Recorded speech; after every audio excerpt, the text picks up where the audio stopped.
Pakistan has no locus standi to comment on India's affairs. We have repeatedly called upon it to vacate the Indian territories under its illegal and forcible occupation with immediate effect. और इसके लिए जो आप देख रहे हैं जो मामलात बने हुए हैं, तो ऐसे में अवाम जो है बहुत ज़्यादा परेशान है। अवाम बहुत ज़्यादा एक तशवीश पाई जाती है अवाम में कि होगा क्या आगे। ये देखें कि एक तरफ वो अपनी सॉफ्ट पावर में भी नंबर 1 पे जा रहे हैं, ऑस्कर विन कर रहे हैं। वो हार्ड पावर में जब आता है तो they are also winning. So hard power is कि वो दुनिया के लार्जेस्ट इंपोर्टर हैं और उधर ऑस्कर में भी उन्होंने नाम दिया। आई थिंक पाकिस्तान में भी ऐसा होना चाहिए, मगर फिर बाद में वही कहना चाहूँगा कि हमारी गवर्नमेंट में अनस्टेबिलिटी है। अगर वो इस तरीके से स्टेप्स लेते हैं तो हम सब स्टूडेंट्स के लिए बहुत अच्छा होगा। एक बहुत बड़ा अच्छा इकदाम है कि अगर वो यानी कि आके इधर यूनिवर्सिटी बनाते हैं और बाहर की टीम्स आएंगी, ऑब्वियसली बाहर के टीचर्स होंगे, तो हमें सीखने का बहुत कुछ अच्छा मिलेगा। और उसके अलावा कल्चर चेंज में भी यानी कि काफ़ी सारी चेंजेस आएंगी। तो बेटर है कि हम अगर कोई गवर्नमेंट हमारे लिए भी कोई ऐसा स्टेप्स लेती है तो एक बहुत बड़ी अचीवमेंट होगी। मुझे ये बताएं कि अगर पाकिस्तानी किसी आउट ऑफ कंट्री में जाकर पढ़ना चाहें या वहाँ पे स्कॉलरशिप अप्लाई करें या वीज़ा अप्लाई करें तो पाकिस्तानियों के लिए कितनी मुश्किलात होती हैं? बहुत ज़्यादा मुश्किलात हैं। रीज़न बिहाइंड दैट कि आप देखें कि आजकल का जो सिनेरियो चल रहा है, पॉलिटिकल इंस्टेबिलिटी है, इकोनॉमिक क्राइसिस है, तो जिस कंट्री में भी आप वीज़ा अप्लाई करते हैं तो वो आपको वीज़ा नहीं देते। The reason behind that. भारतीय सांसद संदीप पात्रा ने पाकिस्तान को करारा जवाब दिया है। उन्होंने बोला है कि पाकिस्तान जिस तरीके से कश्मीर के मुद्दों को उठाता है ये मान्य नहीं है। ये भारत का टुकड़ा है और जबरी कब्जाया गया। पाकिस्तान इसे छोड़ दे और जल्द से जल्द छोड़ दे, ये उन्हें हिदायत दी जा रही है, ये समझाया जा रहा है। संदीप पात्रा ने ये कहा है कि पाकिस्तान को किसी भी मुद्दे पर बोलने का हक नहीं है, उसके बातों को मान्य नहीं दी जाएगी, उसके बातों की कोई वैल्यू नहीं दी जाएगी, क्योंकि पाकिस्तान हर वक्त यही मुद्दा उठाता रहता है। चूँकि सबको पता है कि कश्मीर इंडिया का हिस्सा है और वो जल्द से जल्द कश्मीर को इंडिया को सौंप दे। उन्होंने ये कहा कि पाकिस्तान जिस तरीके से इन सारे बातों को कह रहा है, इस मंच का गलत उपयोग कर रहा है, ये गलत है और इसे इस मंच का उपयोग नहीं करने दिया जाएगा गलत तरीक़ों से। उनका ये कहना है कि अगर आपने कश्मीर लिया तो जल्द जल्द लौटा दें और इस पे आप जो भी बोलेंगे इसकी कोई वैल्यू, कोई अहमियत, कोई इज्जत नहीं दी जाएगी। और आप एक टेररिस्ट बढ़ावा देने वाली कंट्री हैं, इसलिए आपका अधिकार नहीं है किसी के आंतरिक मुद्दे पर बोलने का। तो चलिए देखते हैं वीडियो।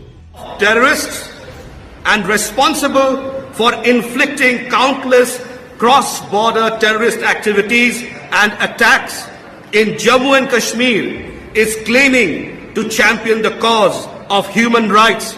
दोस्तों, एक तरफ पाकिस्तान है जहाँ पे तो ऐसे लग रहा है अनार्की, लॉलेसनेस, हमारे पंजाबी में कहते हैं फाड़ो हो रही है। और एक तरफ एक थिंक टैंक है जिसे बोलते हैं Stockholm International Peace Research Institute, Sweden based think tank है। उसने अपनी एक रिपोर्ट जारी की और उस रिपोर्ट में बेसिकली वो बता रहे हैं कि दुनिया के अंदर जो कौन से मुल्क हैं वो जिसे वो कहते हैं ना कहाँ कहाँ से डाटा आ रहा है और कहाँ कहाँ डाटा जा रहा है और दुनिया में कहाँ कहाँ किस किस मुल्क ने कितना वेपन जो है वो लिया है। इस हवाले से अगर देखा जाए तो ज़ाहिर बात है, पता तो यही चलता है कि इंडिया जो है वो दुनिया का इस वक्त का सबसे बड़ा आर्म्स इंपोर्टर है। जर्मनी, इटली, यूके, स्पेन और ये सारे के सारे अमेरिका के इंडिया के दोस्त हैं। Everyone, each one of them accept China. अब ये देखें आप कि इंडिया को अगर आप देखें उस सेंस में तो इंडिया जो है वो 2018 से लेके 22 तक का ये जो आर्म्स इंपोर्ट का जो ग्लोबल शेयर है, अगर उसमें देखें तो इंडिया ने दुनिया का 11% असला खरीदा। 11%। अगर दुनिया में 100% 100 गन्स बिक रही हैं, just giving you example, 100 guns बिक रही हैं तो 11 गन्स इंडिया ने खरीदी हैं। पाकिस्तान को सिर्फ और सिर्फ चीन से इंडिया से ख़तरा है। So obviously this is what is being talked and discuss and all that. अब इंडिया का जैसे मैंने बताया 11% आर्म्स इंपोर्ट है और मैं आपको बता रहा हूँ कि इंडिया का रेफरेंस क्या है, ग्लोबल रेफरेंस आप देखें जाके तो आपको पता चलेगा कि उनका जो रेफरेंस आ रहा है वो या तो इस चीज़ में आ रहा है या फिर इंडिया का जो रेफरेंस है वो ऑस्कर में इस हफ्ते आया है। ठीक है जी। इंडिया की जो एक इंडियन प्रोडक्शन थी उसने ऑस्कर जीता, दूसरी कंपटीशन में थी। टोटल 3 जो थी ऑस्कर्स जो थी वो इंडियन फिल्म जो थी वो कंटेंशन में थी, कर रहे थे, और एक ने जो है वो अपना सॉन्ग। अब ये देखें कि एक तरफ वो अपनी सॉफ्ट पावर में भी नंबर 1 पे जा रहे हैं, ऑस्कर विन कर रहे हैं, वो हार्ड पावर में जब आता है तो they are also winning. So hard power is कि वो दुनिया के लार्जेस्ट इम्पोर्टर हैं, और उधर ऑस्कर में भी उन्होंने ना जो ऑस्ट्रेलिया जाकर पढ़ने की सकत नहीं रखते उनके लिए एक और बड़ा अच्छा स्टेप लिया गया है कि ऑस्ट्रेलिया के यूनिवर्सिटी के कैंपसेस इंडिया में खुलने जा रहे हैं। यानी कि उन्हें तालीम हासिल करने के लिए ऑस्ट्रेलिया जाने की ज़रूरत नहीं, वो इंडिया में रहते हुए ऑस्ट्रेलियन यूनिवर्सिटी में पढ़कर ऑस्ट्रेलिया की तालीम हासिल कर सकते हैं। क्या कहेंगे?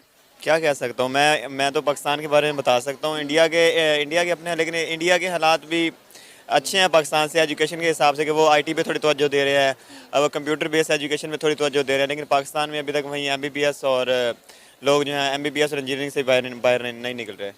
सर, आप इंडिया और पाकिस्तान के एजुकेशन सिस्टम में बड़ा मेजर जो है कंपैरिजन क्या देखते हैं, फ़र्क क्या देखते हैं? कंपैरिजन का तो पता नहीं, लेकिन पाकिस्तान में ये है कि जो यूनिवर्सिटीज़ में एजुकेशन हासिल करें वो भी अच्छी से नहीं दी जाती। अब एक ग्रेजुएट बंदा है, जो भी ग्रेजुएट है, चाहे जिस मर्जी यूनिवर्सिटी से, आप वो बाहर ग्रेजुएट हो गया लेकिन उसको इल्म ही नहीं होता, जो उसने डिग्री पढ़ी होती है उसको बस वो छोटे मोटे सब्जेक्ट पढ़ा देते हैं, लेकिन उसको बिल्कुल पता ही नहीं होता, नॉलेज ही नहीं होता, और फिर कहते हैं जी हमें जॉब नहीं मिलती, ये नहीं मिलता। तो कैसा मिल सकता है अगर आपके पास इल्म ही नहीं है, नॉलेज ही नहीं है, तो कैसे आपको जॉब मिल सकती है? सर, एक चीज़ बहुत ज़्यादा देखने में आई है कि इंडिया जो है अपने एजुकेशन सेक्टर पे बहुत ज़्यादा काम कर रहा है। अपने आईटी सेक्टर को उन्होंने बहुत ज़्यादा बूस्ट किया है, यहाँ तक कि बड़ी बड़ी कंपनीज़ के जो सीईओज़ हैं वो इंडियन हैं। क्या कहेंगे, जब हमारा हमसाया मुल्क भारत अपने एजुकेशन सिस्टम पर इतना ज़्यादा काम कर रहा है तो हम अपने एजुकेशन सिस्टम को बेहतर क्यों नहीं करते? हालांकि हम अपने बजट का बहुत ज़्यादा जो हिस्सा है वो तो दाएं बाएं लगाते हैं, लेकिन एजुकेशन पे एक थोड़ा सा हिस्सा इन्वेस्ट करते हैं। मसला ये नहीं है कि अगर कोई बंदा पाकिस्तान के साथ सिंसियर हो ना तो वो भी पाकिस्तान के बारे में सोचे। ये लोग जो हैं ये आम जो खुद कुछ नहीं करते, आम लोगों को ऐसे मतलब कोई मोटिवेशनल स्पीच दे दी। हमारे आम लोग भी इस तरह के हैं कि उनको थोड़ी सी कोई, हालांकि इमरान खान कुछ भी नहीं करता, ये बाकी जो है उन्होंने आम लोगों को ही भड़का के उनसे काम लेना होता है। अच्छा, जिस तरह अब ऑस्ट्रेलिया ने अनाउंस किया है कि वो इंडिया की डिग्रीज़ को रिकॉग्नाइज़ करेगा वहाँ की जॉब मार्केट के लिए, तो पाकिस्तान की अगर हम डिग्रीज़ की बात करें तो क्या लगता है, क्या पाकिस्तान की डिग्रियों को बाहर के किसी मुल्क में रिकॉग्नाइज़ किया जाए? तो कोई 1-2 मुल्क का नाम बता दें। पाकिस्तान की डिग्रियों को पाकिस्तान में रिकॉग्नाइज़ नहीं किया जाता। यहाँ पर भी जो डिग्रीज़ होल्डर होते हैं धक्के खा रहे होते हैं, तो बाहर तो क्या ही रिकॉग्नाइज़ करना है उन्होंने। पंजाब यूनिवर्सिटी की भी डिग्री नहीं मानी जाती? नहीं मानी, डिग्री की मसला नहीं होता, मसला होता है बंदे के पास नॉलेज कितना है। अभी भी हम लोग डिग्री के पीछे भाग रहे हैं, नॉलेज के पीछे नहीं जा रहे। ये जो आम लोग होते हैं, आम मतलब कोई भी ग्रेजुएट, मैंने आपको पहले ही बताया हुआ है, ग्रेजुएट हो जाए, मेरा भी तो खुद दोस्त है वो, उसने BS एग्रीकल्चर किया हुआ है, तो मैं उससे को पूछता हूँ उसको पता ही नहीं होता ज़रा भी। दोस्तों, जिस तरीके संदीप पात्रा जी ने जवाब दिया है पाकिस्तान को, पाकिस्तान इससे डरा हुआ है, सहमा हुआ है। पाकिस्तान को कुछ नहीं समझ में आ रहा है कि वो क्या बोले क्या करे, क्योंकि हर जगह पाकिस्तान को धुतकारा जा रहा है, हर जगह उसके अहमियत को नहीं दी जा रही है, उसे जो चाहिए वो नहीं दी जा रही है। और पाकिस्तान हर वक्त कश्मीर के मुद्दे को उठाता रहता है, क्योंकि ये इसी वजह से इंडिया में संदीप पात्रा जी ने उन्हें जम के लताड़ा पाकिस्तान को, कहा कि पाकिस्तान के किसी भी बात का अहमियत वैल्यू नहीं दी जाएगी इंडिया में, क्योंकि पाकिस्तान जिस मुद्दे पर बात कर रहा है, जिस जगह को लेकर के बात कर रहा है, वो जगह पाकिस्तान का है ही नहीं, वो इंडिया का एक हिस्सा है और जबरन कब्जाया गया है। पाकिस्तान उसे जल्द से जल्द सौंप दे इंडिया को, ये उन्होंने कहा। और पाकिस्तान को इससे बहुत ही ज़ोर का झटका लगा है, पाकिस्तान को कुछ नहीं समझ में आ रहा है। तो दोस्तों, इस तरीके से वीडियो आपको देखना है तो हमारे चैनल को सब्सक्राइब करें, लाइक करें और शेयर करें। अगर आप इंडियन फ़ैन हैं तो एक कमेंट इंडिया के बारे में ज़रूर करें। Thank you.